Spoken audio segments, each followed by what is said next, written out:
Jeremiah Dunmire isn't just another rival for Dwight Manfredi. He's the most terrifying villain Tulsa King has introduced yet, and the show has carefully built him to be something far more dangerous than a gun-toting gangster or a hot-headed outlaw. Jeremiah represents the kind of enemy Dwight has never faced before, one who can dismantle him without ever lifting a weapon. And once you see how the pieces fit, it becomes clear that Jeremiah is the true test of whether Dwight's empire can survive. Who's Jeremiah Dunmire? From the moment Jeremiah Dunmire enters the series, he's set apart from Dwight's other enemies. He's not a street criminal, not a biker, not a mob capo. He's old money. He comes from a legacy rooted in Tulsa's liquor industry, with decades of influence built through legitimate business, politics, and reputation. He doesn't need to swing fists to prove himself. He's already embedded in the system. This makes him terrifying, because Dwight operates by old-school mafia rules: respect, loyalty, muscle, and direct confrontation. Jeremiah doesn't need any of that. His power is invisible. He can crush Dwight by quietly pulling strings Dwight doesn't even know exist. This is why Jeremiah is a different breed of villain. In Tulsa King Season 1, Dwight's main threat was Cowlin Waltrip, leader of the Black McAdam biker gang. Waltrip was loud, reckless, violent, a man Dwight could eventually outsmart and overpower. In Season 2, Dwight's challenges leaned more political, but still recognizable. Law enforcement, rival factions, familiar kinds of pressure. Jeremiah is different. He represents an institution.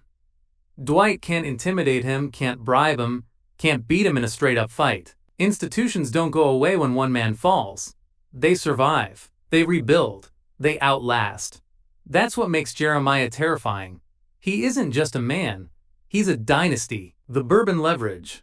One of the most curious details surrounding Jeremiah Dunmire is tied to the legendary bourbon stash, a collection of rare 50-year-old bourbon valued at over $150 million. 150 bottles per barrel, so that's big money. 150 million to be exact. For most people, that's just a priceless treasure. But for Jeremiah, it's leverage. That bourbon isn't just alcohol. It's history, legacy, and power. Whoever controls it doesn't just control money, they control prestige and legitimacy in the liquor world. Dwight's efforts to expand into distilleries and distribution suddenly look amateur compared to Jeremiah sitting on the crown jewel of the industry. And this is where the villainy sharpens. Jeremiah doesn't need to destroy Dwight directly. He can make Dwight's every move look small, desperate, and meaningless simply by existing at a higher level of power. The father-son dynamic Jeremiah doesn't arrive in Tulsa's world alone. His son, Cole Dunmire, steps into the story as well. This detail matters because Tulsa King has always used family ties to mirror Dwight's struggles. Dwight's relationship with his daughter Tina is fractured but central to his humanity. Jeremiah bringing Cole into the fold creates a parallel, one that the show uses to explore loyalty, betrayal, and legacy. Cole is the proof that Jeremiah's empire isn't just about him, it's generational. Even if Dwight somehow takes Jeremiah down, the threat doesn't end. Cole represents continuity. That makes Jeremiah far more terrifying than any one-season villain. He's not just fighting for himself, he's ensuring his family's control over Tulsa survives long after him. Power without violence. What sets Jeremiah apart most clearly is the kind of power he wields. Dwight thrives on presence, walking into a room, demanding respect, and making people fear him. That works against thugs and outlaws. But Jeremiah's power doesn't operate in the open. He can use zoning laws to block Dwight's businesses. He can lean on political connections to make licenses vanish. He can buy loyalty Dwight thinks he's earned. And he can do all of it without Dwight even knowing where the pressure is coming from. That's the terrifying truth. Jeremiah doesn't have to fight Dwight. He just has to wait while the system he controls quietly dismantles Dwight's empire piece by piece. The symbolism of casting. The choice of Robert Patrick to play Jeremiah Dunmire is one of the clearest signals of how dangerous this character is meant to be. Patrick is famous for playing the T-1000 in Terminator 2, a villain who looked human, acted calm, but was unstoppable and relentless underneath. That same aura follows Jeremiah. On the surface, he might appear polite, controlled, and even charming. But beneath that calm exterior is something unyielding. The casting is deliberate. Jeremiah isn't just another character. He's a force. He's built to feel like an enemy you can't outrun. Why Jeremiah is the most terrifying villain.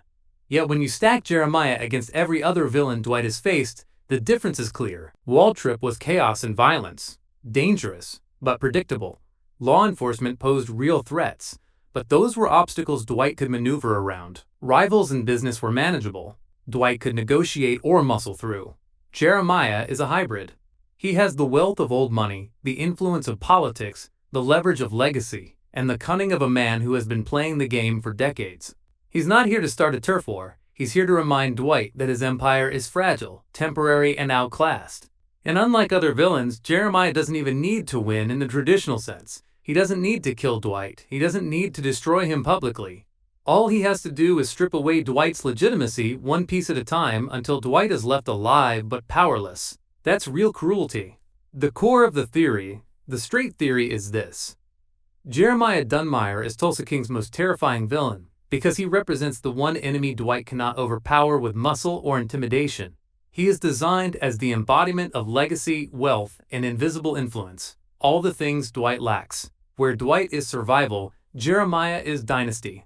Where Dwight is loyalty, Jeremiah is continuity. Where Dwight is brute force, Jeremiah is quiet inevitability. That contrast isn't accidental, it's deliberate. Jeremiah isn't just another rival. He's the villain built to expose Dwight's greatest weakness. The fact that, for all his strength and charisma, Dwight is an outsider in Tulsa. Jeremiah isn't. Jeremiah is in Tulsa. The villain made an unforgettable, drastic first impression. Dunmire has his men beat Theo Montague's father to death before burning his generational home down, just to show Theo that he's not allowed to insult him by declining a deal. So far, Jeremiah Dunmire is undoubtedly the most dangerous character we've seen in Tulsa King. Chicky Invernizzi was always something of a joke compared to Dwight, as was the rest of the New York City Mafia. Bill Bevilacqua is a hothead, but he's still principled and primarily focused on making money. Cal Thresher was immediately overshadowed by the danger of Jackie Ming, who was then defeated all too easily. Dunmire, on the other hand, looks like he'll be genuine competition for Stallone's character, built to last the season. The most similar character would be Season 1's Kalen Waltrip. Waltrip was certainly a scary man, but he wasn't quite as powerful or ambitious as Dunmire. He certainly had the unpredictable fear factor, but his motorcycle gang wasn't operating on the same level as Jeremiah Dunmire. Ranking all the villains in various Taylor Sheridan shows would be a challenging task, but Jeremiah Dunmire already jumps out as one of the most violent.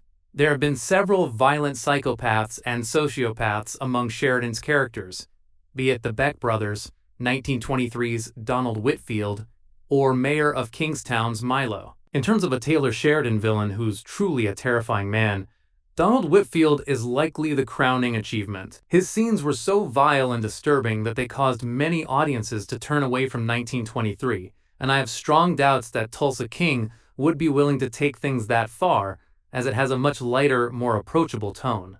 My Profile, Taylor Sheridan's latest returning series, has one of the scariest villains in all of his shows. Taylor Sheridan's numerous shows have been the driving force of Paramount+, offering crime dramas, westerns, and action thriller titles. His shows are known for their movie star casts, but they've also been known to have exciting villain characters.